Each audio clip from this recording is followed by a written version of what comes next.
Assalamualaikum warahmatullahi wabarakatuh. Perkenalkan, nama saya Airina Dewi Pusporini dengan NIM G00232209. Pada kali ini saya akan membuat video mengenai struktur anatomi gaster dan juga esofagus beserta neurovaskularisasinya. Tujuan dari video ini adalah karena saya mendapatkan inhal pada post test anatomi di blok 1.3. Yang pertama, saya akan menjelaskan tentang struktur dari esofagus terlebih dahulu. Esofagus itu kan bentuknya kayak tabung yang panjangnya itu sekitar 25 cm, yang tersusun dari otot-otot yang menghubungkan antara faring dan gaster. Nah, di sini ada beberapa parts dari esofagus. Yang pertama adalah pars cervicalis, yang dia itu ada di vertebra cervicalis 6 sampai vertebra thoracalis 1. Ini yang di sini. Selanjutnya ada pars thoracalis, yaitu ada di vertebra thoracalis 1 sampai vertebra thoracalis 10. Berarti dari sini sampai sini. Yang ini. Selanjutnya ada pars abdominalis, yaitu setinggi vertebra thoracalis 10 sampai vertebra thoracalis 11. Berarti yang di sini. Kayak gitu. Nah, selanjutnya esofagus itu nggak yang lurus kayak tabung gitu, tapi dia tuh kayak ada beberapa penyempitan-penyempitan. Nah, penyempitan-penyempitan ini ada 3, yaitu ada 1 angustia superior, yang itu tuh setinggi vertebra cervicalis 6. Nah, ini tuh pintu masuk esofagus. Selanjutnya ada angustia media, setinggi vertebra thoracalis 4 atau 5. Ia tuh sejajar sebelah kanan arcus aorta yang sini. Selanjutnya ada angustia inferior yang setinggi vertebra thoracalis 10 yang di sini. Dia tuh saat melalui diafragma. Jadi di sini tuh juga terdapat gastroesophageal junction dan terdapat musculus sphincter cardiaci yang fungsinya itu kayak katup gitu, kayak katup yang kayak kebuka ketutup. Nah, itu tuh digunain untuk apa? Gunanya itu menjaga supaya makanan dari gaster itu nggak balik lagi ke esofagus. Nah, selanjutnya ada struktur anatomi dari gaster. Gaster itu bentuknya itu kan kayak gini. Nah, dia tuh terdiri dari beberapa parts juga. Dia tuh ada pars cardia, yaitu dia itu pintu masuk gaster bagian superior yang terletak di sebelah kanan fundus. Jadi makanan itu yang masuk dari esofagus akan masuk melalui pars cardia. Yang ini. Habis itu ada fundus cardiacum. Ini fundus cardiacum yang atas ini yang warnanya orange. Dia itu adalah bagian yang melengkung di bagian atas gaster yang melebar. Nah, di sini tuh ketika gaster terisi sama makanan, air dan atau gas, fundus ini kayak bakal melebar gitu. Nah, di antara fundus sama esofagus ini terdapat cekungan, yaitu cekungan kardia. Nanti cekungan-cekungannya lebih cekungan yang namanya incisura kardia. Nanti untuk incisura-incisurannya bakal dijelasin di next. Habis itu ada corpus cardiacum. Nah, di sini tuh corpus kan artinya kayak badannya. Jadi itu kayak badannya lambung ini yang body ini.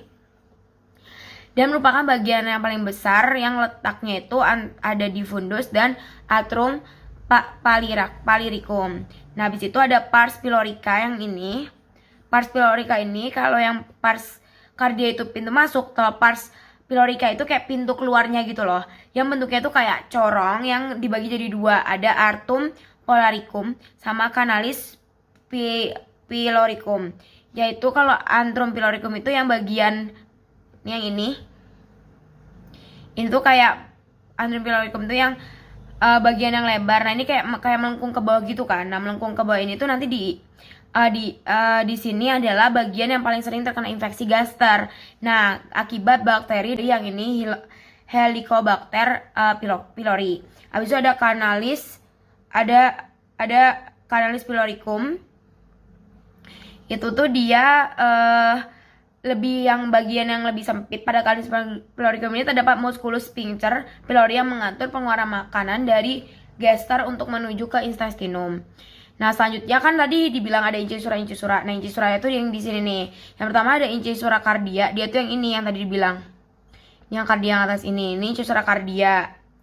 Ini tuh antara fundus sama esofagus akan membentuk cekungan. Nah, habis itu Ada juga yang di tengah namanya incisura angularis yang di sini. Nah, ini tuh harus terbentang dari pas kardia sampai ke incisura. Sampai ke incisura yang namanya incisura carvitura minor. Yang ini carvitura minor. Selanjutnya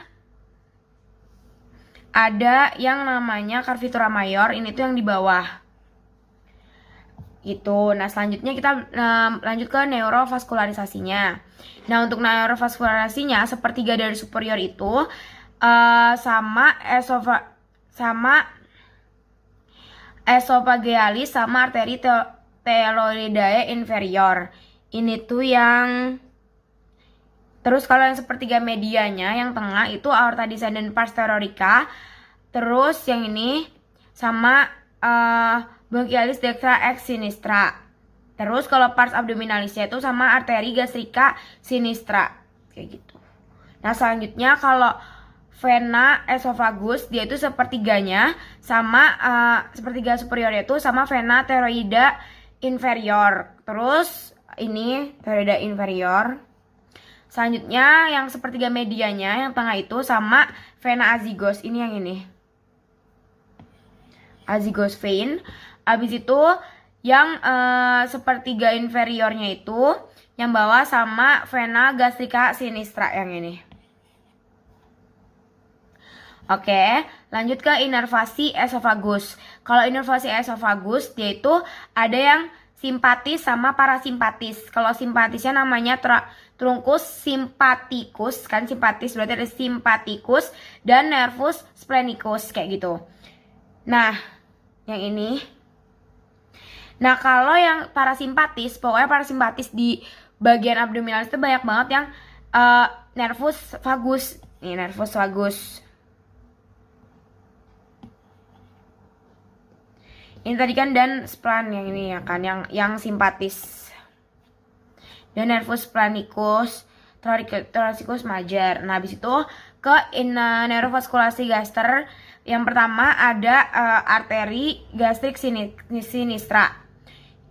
Arteri gastrik sinistra ini tuh dari trunkus coleidacus memvaskularisasi sepertiganya inferior dari bagian kanan atas gaster. Habis itu ada arteri gaster dextra, itu tuh dari arteri hepatis communis yang memvaskularisasi ke bagian kanan bawah hepar. Selanjutnya ada yang ini tuh yang arteri gastrika dextra itu yang ini. Nah, selanjutnya ada arteri gastrika brevis, yaitu dari arteri lienalis memvaskularasi fundus ke gastricum yang brevis nih sampai ke fundus gastricum. Selanjutnya ada arteri gastromentalis dextra. Itu tuh gastromentalis dextra itu dia dari gastroduodenalis, cabang dari arteri hepatika communis memvaskularisasi gaster sepanjang bagian bawahnya curvatura major.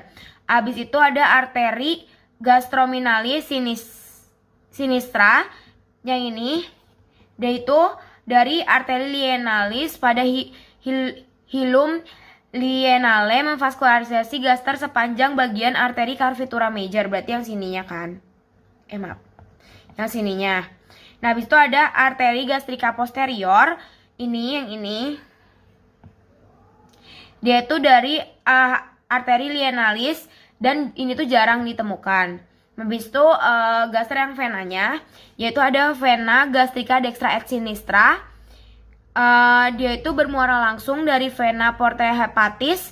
Terus kalau ada juga vena gastrika brevis dan vena gastrominalis sinistra, dia itu bermuara ke vena lienalis. Selanjutnya ada vena gastromentalis dextra, dia itu bermuara ke dalam vena mesenterica superior. Nah, kalau inervasinya itu sama, ada yang simpatis dan parasimpatis. Kalau simpatis itu dari plexus coleacus. Terus kalau yang parasimpatisnya itu perkucalian dari musculus sphincter pyloricus gitu. Mungkin itu aja penjelasan mengenai anatomi dari esofagus dan gaster serta neovaskularisasinya. Mohon maaf bila ada salah kata. Saya akhiri. Bila taufiq wal hidayah. Wassalamualaikum warahmatullahi wabarakatuh.